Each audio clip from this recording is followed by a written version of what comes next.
Desde el comienzo de la discusión venimos planteando el tema del trabajo, pero en un marco donde los proyectos que se presentaron, sobre todo el proyecto de Suárez, plantea un eje muy importante que hemos acompañado, creo que todos los que nos hemos expresado en estas comisiones, que es la necesidad de que el rol de la fuerza de seguridad sea el de justamente garantizar la seguridad del lugar, pero que todo el resto esté en manos de un cuerpo civil, ¿no?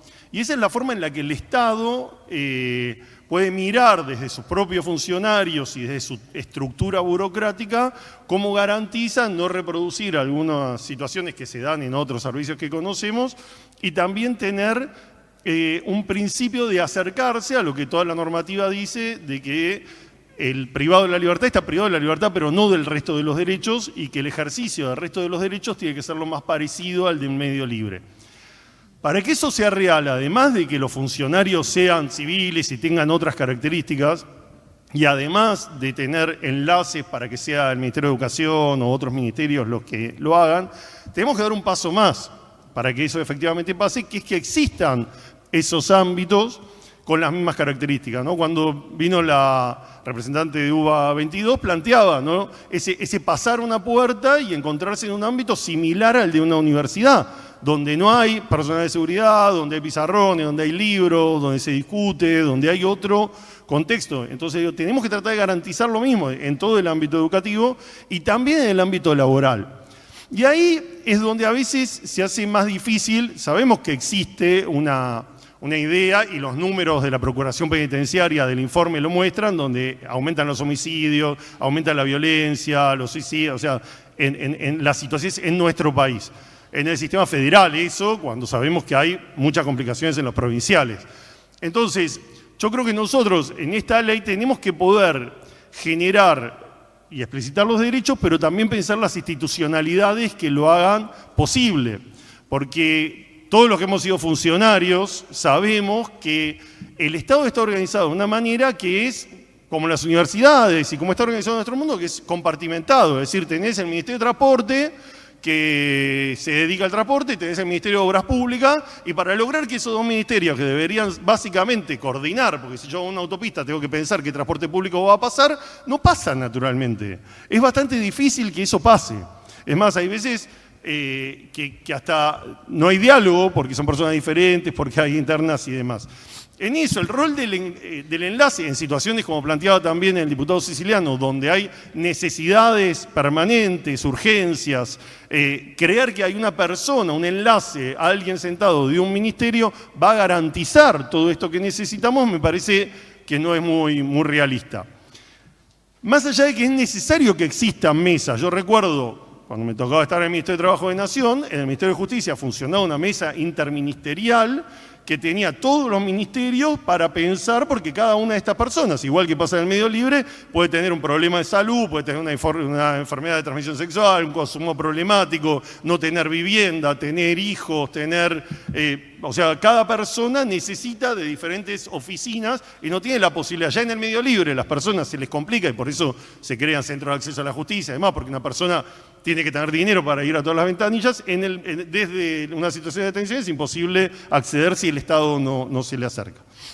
En el tema del trabajo, digo, es más complicado porque el trabajo, en el mundo en el que vivimos, está planteado como una compra de un bien que es el trabajo, pero que es indescindible de la persona que tiene ese trabajo. Es decir, uno vende su fuerza de trabajo, pero con uno mismo. Por eso no es un mercado como cualquier otro. Y también tenemos un sistema que funciona sobre la voluntad del que contrata. Es decir, si bien la Constitución Nacional de la Ciudad de Mar pueden garantizar el derecho al trabajo, la realidad es que eso se define en un ámbito que es el mal llamado mercado laboral. Ahora, si queremos ir a una transformación donde efectivamente se cumpla con la normativa que ahora paso a nombrar, tenemos que poder garantizarle el trabajo a las personas en todos los regímenes a lo largo de toda la condena, ¿no? ¿Por qué? Primero porque cuando está detenido el único que lo puede hacer es el Estado, ya sea de forma directa o ya sea en convenios con privados. Con lo cual hay una responsabilidad, no es que esa persona pueda resolver su acceso al trabajo yendo a ofrecerse o en una plataforma. Lo hago corto, sé que todos los conocen, pero digo, para fundamentar esto que para una persona por ahí podría resultar llamativo que el Estado se tenga que comprometer a tanto como lo que voy a plantear. Pero digo, si uno ve la Constitución, la reforma del 94, la Convención Americana de Derechos Humanos, el Pacto Internacional de Derechos Civiles y Políticos, ¿no? Plantean siempre que la finalidad esencial es la readaptación social de los condenados. La Corte Suprema, en el caso de Berbisky, dijo que la reinserción, la readaptación social no es solo uno de los objetivos, sino que es el objetivo superior de todo este proceso. Después, la reinserción social es entendida, ¿no? Porque sabemos que muchos de los casos que tenemos de personas condenadas es por cuestión de vulnerabilidad social. Entonces, ¿qué significa poder realizar esa reinserción? Hay que acompañarlos a poder resolver esa vulnerabilidad social. Entonces, tenemos que poder darles un trabajo que le garantice salir de esa situación de vulnerabilidad. Sabemos que en la sociedad hay un montón de trabajos informales y trabajos que no te permiten y que tienen limitaciones en términos de la posibilidad de que sea un trabajo productivo o que tenga formación profesional. Pero tenemos que tratar de que dentro y bajo la tutela del Estado sí tengan ese trabajo con esas características. Tenemos también, obviamente, a partir de que logremos ese objetivo de la reinserción social, el objetivo de bajar la inseguridad como beneficio para toda la sociedad. Y tenemos entonces la exigibilidad del derecho al trabajo. Pero el tema es con la cantidad de personas que tenemos y las normas internacionales que plantean que el trabajo tiene que ser similar al de medio libre, tanto en cantidad de horas como en las características del trabajo, tenemos una necesidad de dar respuesta frente a esa exigibilidad, de dar un montón de trabajo que no es lo que está pasando hoy en los servicios penitenciarios, más allá de que existe esta normativa. Es decir, uno puede ir a determinados lugares y ver que se hace algo que se parece al trabajo o que se les paga como si trabajaran por hacer actividades que no son productivas y que no se parecen mucho al trabajo para supuestamente garantizar este derecho. Si vemos las reglas mínimas, por ejemplo, basados de Naciones Unidas, vemos que se proporcionará a los recursos un trabajo productivo suficiente para ocuparlos durante la duración normal de la jornada de trabajo. Y ese trabajo tendrá que tener formación profesional, tendrá que ser similar al de un establecimiento libre, los debe preparar para las condiciones normales de trabajo. Si vemos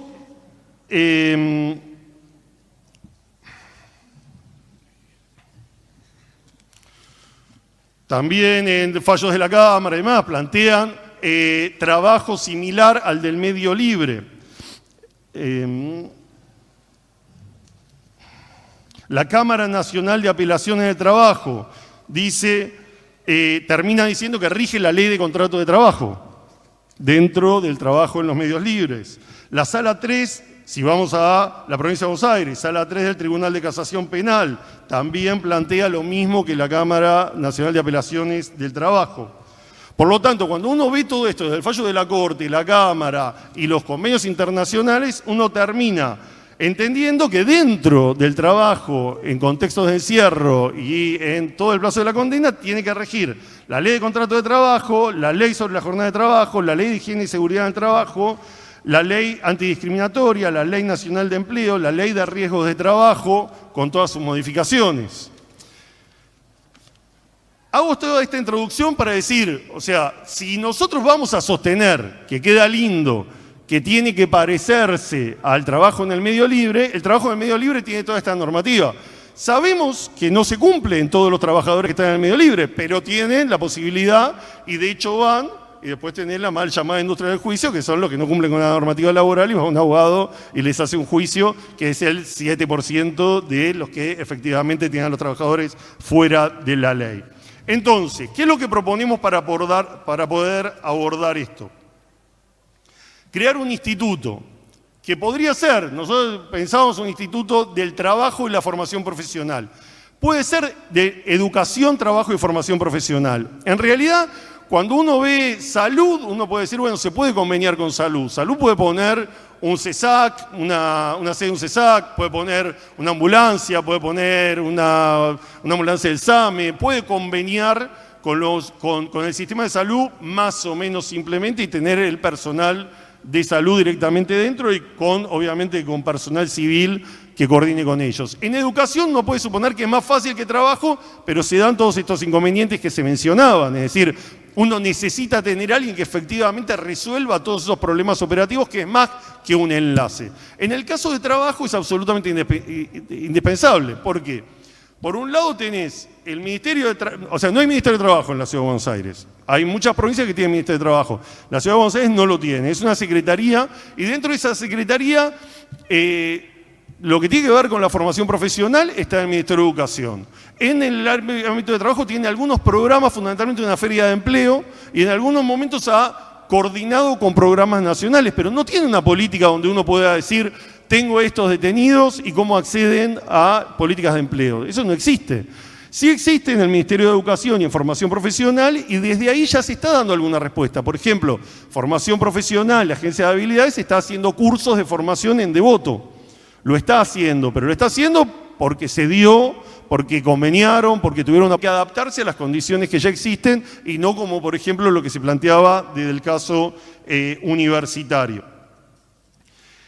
Tenemos que tener también, a ver, el Ministerio tiene en cierta parte, si otra parte es nacional, todo lo que tiene que ver con el control. O sea, porque el trabajo, una vez que nosotros estamos proponiendo que ese instituto tenga, por un lado, la responsabilidad de conseguir la oferta de trabajo, siendo el único oferente de trabajo, sobre todo en la situación de encierro, ¿cómo hago para conseguirles trabajo?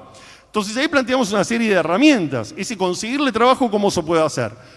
Se puede hacer, por un lado, hay que diferenciar entre las tareas básicas que cualquiera puede tener dentro y que no son remuneradas, ¿no? Limpiar la celda, tener algunas tareas comunes que no constituyen un trabajo, sino que son las tareas de convivencia dentro del recinto. Después uno tiene las tareas remuneradas, ya como trabajo. Ahí podemos distinguir en dos. No es fácil esto, tenemos que encontrarle el trazo fino, porque ahora lo voy a ir complejizando, pero digo, uno tiene las tareas, si se quiere, de bien común. Las tareas de bien común, o si uno hace un trabajo para una asociación civil sin fines de lucro, ¿no? Entonces uno ahí tiene, lo que nosotros planteamos es que ahí se cobre 322.000 pesos, eso es el salario mínimo vital y móvil. Es decir, que ese tipo de tareas que pueden ser también similares al de un empleo público, porque se puede plantear también, o sea, hoy el mercado laboral consiste en la posibilidad de tener un empleo público, la posibilidad de tener un empleo privado y la posibilidad del autoempleo, ¿no? Esas tres alternativas pueden estar disponibles. En el empleo público también, para discutir, proponemos la posibilidad de que haya un cupo.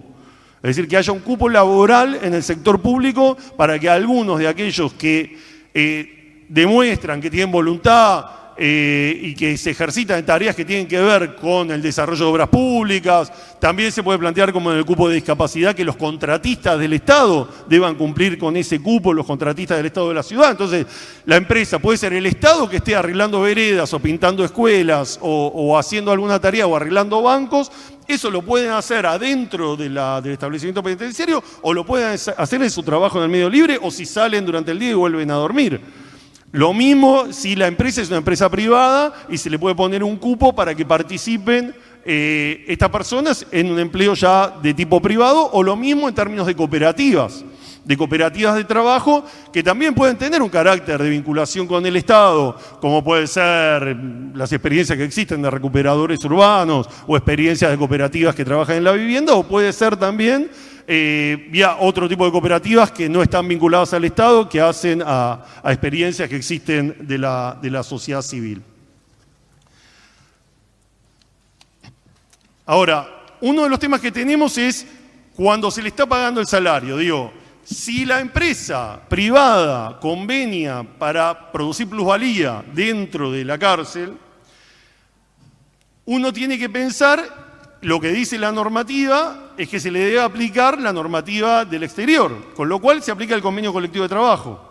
Es decir, si vos tenés una persona que está trabajando en gastronomía, se aplica el convenio de gastronómico. Si tenés una persona que está trabajando en arreglar motos, se le aplica el convenio de Mata, y así vos vas a tener, es decir, había proyectos como el de Gracián que proponían la sindicalización de la fuerza policial. O sea, hay toda una discusión con el tema de la sindicalización, ¿no? Si uno puede tener, podemos ir desde la discusión de la sindicalización de la policía, la discusión del sindicato de presos, que de hecho ha planteado personería gremial, hay planteos de que haya sindicatos de personas privadas de la libertad porque entienden que es una condición diferente, o esta, más light, si querés, que estamos proponiendo, que es que tengan, si vamos a reproducir el medio libre, que tengan el convenio colectivo del sector para el cual están trabajando.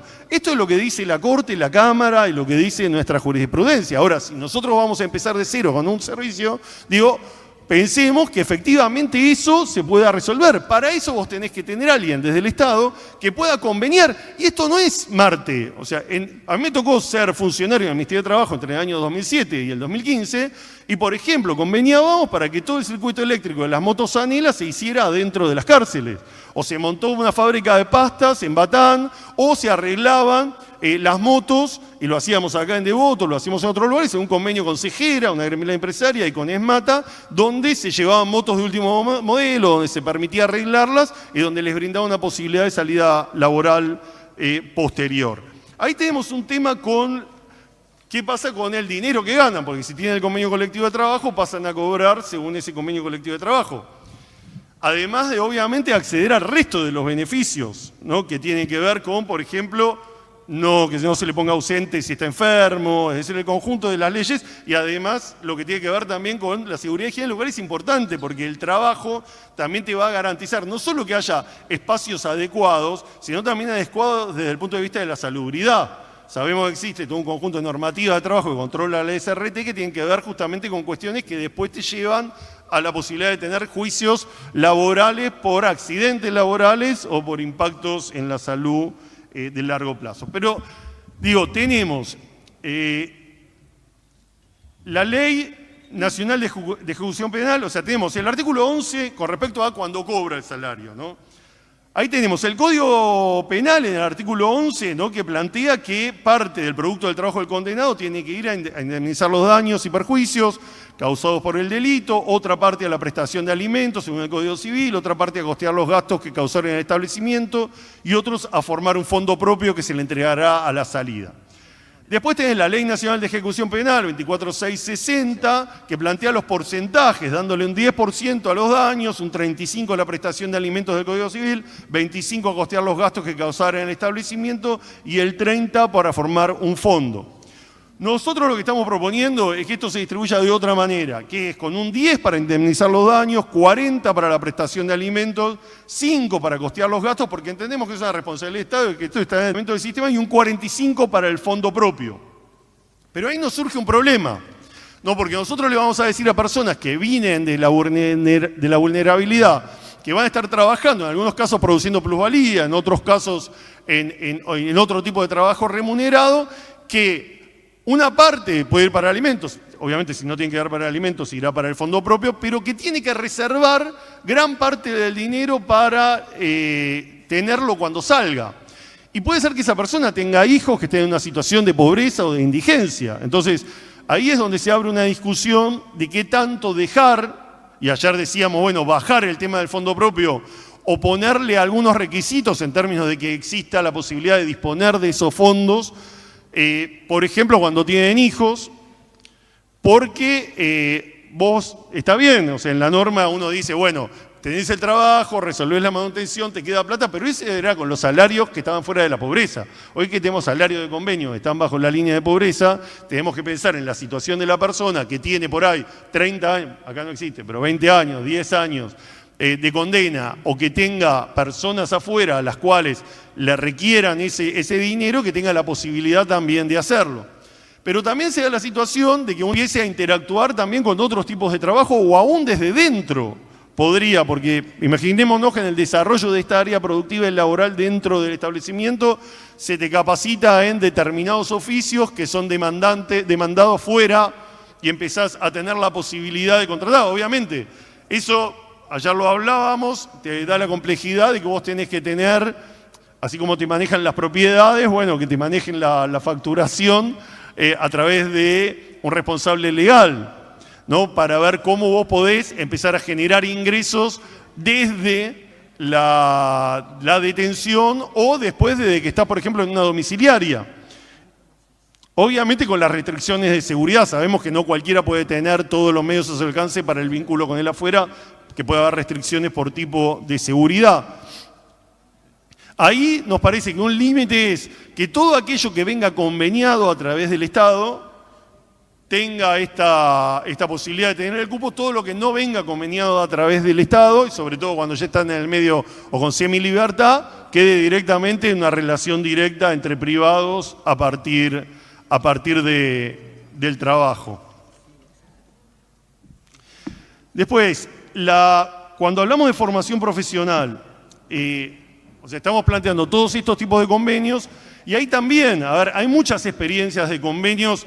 Por ejemplo, la UOCRA y la Cámara de la Construcción tienen convenios con muchísimos servicios penitenciarios. Es decir, se hacen obras públicas que además, adentro de los establecimientos que permiten que se construyan, por ejemplo, aulas, por ejemplo, salas para visitas íntimas, adecuar el establecimiento a partir de esos convenios y cursos de formación, y también para que las personas puedan, al medio libre, a salir a capacitarse en esos oficios. Hay convenios con cámaras empresarias, como mencioné el caso de Cejera o la Cámara de la Construcción. Hay convenios con cooperativas, hay convenios con otros sindicatos. ESMATA, por ejemplo, el SUTER, por ejemplo, pasteleros, por ejemplo. Hay cursos que se han dado en términos de teletrabajo. Es decir, hay mucha oferta, pero que tienen que partir de una idea también, que es la idea de la formación. Para hacer formación real, tiene que ser una formación continua y que esté acorde a lo que es la demanda del mercado laboral.